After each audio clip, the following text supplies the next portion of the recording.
এই দার্জিলিং ট্রিপ সিরিজের আগের ভিডিওতে তোমরা দেখেছো আমরা চা বাগানে ছিলাম তখন, আর সেখানে অনেক সুন্দর সুন্দর মজার মুহূর্ত, যার কিছু অংশ এই ভিডিওতেও আমি অ্যাড করে দিলাম, কারণ নইলে তোমরা রিলেট করতে পারবে না।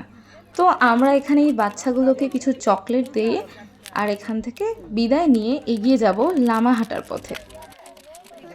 চা বাগানের সবুজ পথ পেরিয়ে পাহাড়ের রাস্তা ধরে এগিয়ে চলছিলাম আমরা লামাহাটার উদ্দেশ্যে। কুয়াশা, পাহাড়ি হাওয়া আর বন্ধুদের হাসির মাঝে তৈরি হয়েছিল অসংখ্য ছোট ছোট স্মৃতি, যা হয়তো ছবিতে ধরা পড়ছে, কিন্তু অনুভূতিগুলো রয়ে যাবে মনের অ্যালবামে। আমরা পৌঁছে গেছি লামাহাটা। আর আপনাদেরকে একটা জিনিস জানাই, আমরা কিন্তু দার্জিলিং থেকে এনজিপি যাওয়ার পথেই এই সমস্ত সাইট সিনগুলো কভার করছিলাম, কারণ আমাদের হাতে খুব সময় অল্প ছিল, কারণ খুব অল্প দিনেরই ট্রিপ ছিল আমাদের। পাহাড়ের রাস্তা ছেড়ে যখন আমরা লামাহাটা জঙ্গলের পথে ঢুকলাম, তখন যেন চারপাশের পৃথিবীটা একটু ধীর হয়ে গেল।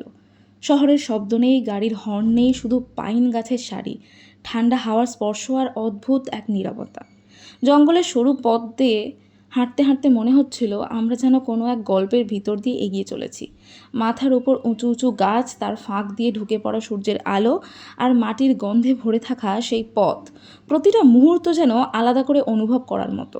এখানে আসার পর বুঝলাম প্রকৃতির সৌন্দর্য সবসময় শব্দ করে না, কখনো কখনো তার সবচেয়ে সুন্দর রূপ লুকিয়ে থাকে এই নীরবতার মাঝেই।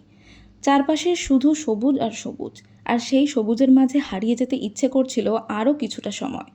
আর তার সাথেই ছিল বন্ধুদের হাসি মজা।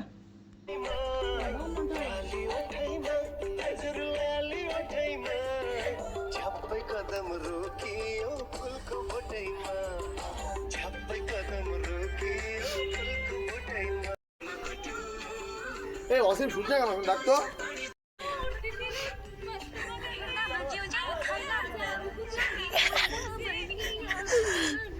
করো করো নাচ নাচ। ওই কেমন লাগলো তোমাদের लामाहाटा हिल्स? 50 एक प्लेट लाइएगा। चिकन मोमो कैसा लगा लामाहाटा हिल्स? अच्छा मस्त, वर्थ इट। ट्रैकिंग किया? ट्रैकिंग किया बट जो देखने आए थे वो नहीं देखे। লামাহাটার পর আমরা ভিজিট করেছিলাম লাভার্স পয়েন্ট, আর এটাই সেই সুন্দর জায়গা। মনে হচ্ছে কিন্তু স্টিল না। হ্যাঁ, আর সত্যি কথা মানে ডিসটেন্সে অনেক বেশি, এটা বোঝা যাচ্ছে যে কতটা ডিসটেন্স আছে। পাহাড়ের ঠান্ডা হাওয়া, রাস্তার ধারের ছোট ছোট মুহূর্ত আর বন্ধুদের সঙ্গে কাটানোর সময়, সব মিলিয়ে তৈরি হলো কিছু সুন্দর স্মৃতি। এখন আমরা নিউ জলপাইগুড়ি স্টেশনে, আমাদের 1:15 মধ্যে ট্রেন ঢুকে যাবে।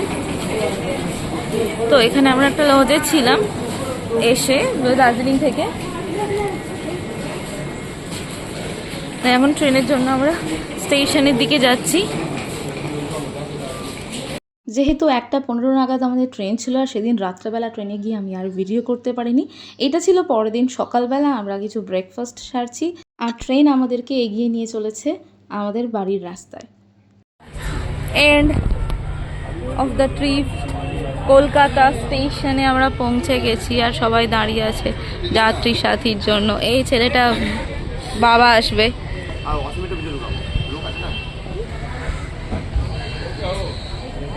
তো চলো বাই, আর কিছু বলতে চাইছি না, ভীষণ টায়ার্ড, নজিয়া হচ্ছে। আমরা অলরেডি আমাদের কলেজের রাস্তায়। শেষে শুধু এটুকুই বলবো, দার্জিলিং আমাদের নতুন নতুন জায়গা দেখায়নি, উপহার দিয়েছে অনেক গল্প, অনেক হাসি আর কিছু মুহূর্ত, যা হয়তো বারবার মনে পড়বে। এই ট্রিপ এখানেই শেষ, কিন্তু স্মৃতিগুলো রয়ে যাবে অনেক দিন। আবারও কোনো নতুন পথে নতুন গল্প নিয়ে দেখা হবে। ততদিন ভালো থাকুন আর ভ্রমণ করতে ভুলবেন না।